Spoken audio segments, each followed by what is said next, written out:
Okay, guys, as someone who worked in mainstream media, I really want to weigh in on the Dave Portnoy F the Jews incident at his bar in Philly and give you a little bit more context as to what I believe happened behind the scenes before his interview at ABC News in Philly. For many of you who know me, know I spent more than 15 years in mainstream media. For those of you who don't, hi, I'm Stella. Let me start off by saying, from my experience, mainstream media does not really care about the truth. I'm not saying everyone in mainstream media is bad. No, I have many friends who are still wonderful journalists, but as a whole, critical thinking is in the dumpster and there is a lack of journalistic integrity, that's for sure. And what happened with Dave Portnoy is on par with why so many Americans don't trust mainstream media.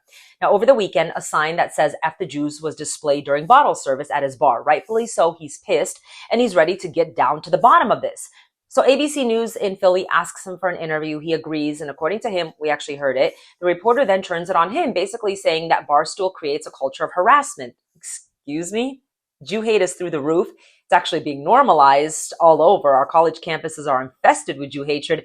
And she wants to go there. So these professors, I'd love to know, first of all, that sounds like a made up thing. I don't know. If I had to guess, because I've worked in many newsrooms, of course I wasn't there, but this is how I think things went down. Let's start with the fact that most local newsrooms are full of liberal reporters, producers, newsroom leaders, news directors, assistant news directors, executive producers. And in this situation, Portnoy isn't some liberal darling. He's Jewish as well. So let's start there. So they choose the reporter, assign the interview to her, and then the reporter, as well as the newsroom leaders, they meet, right? They meet ahead of the interview to talk about, what they're going to frame this story as, how they're going to frame it.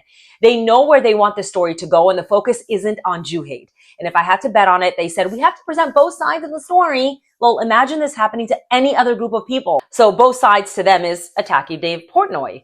They dug up some, university professors out of University of Virginia who wrote about the culture of Barstool sports. And then they flipped the story on him. Now, I don't know what the culture is like at Barstool. And guess what? Who cares? Because that's not the story. It's not relevant to what happened. But to my initial point, they already knew how they wanted to frame this story. In my opinion, they never cared about this actual incident. To them, it was never about the growing Jew hate. DEI is deep rooted in mainstream media. So I want to say shout out to Dave Portnoy for calling them out. Shout out for cutting the interview short, because mainstream media is known for manipulating narratives to protect agendas rather than expose the truth. By the way, Dave, I'd be happy to interview you the way it's supposed to be done.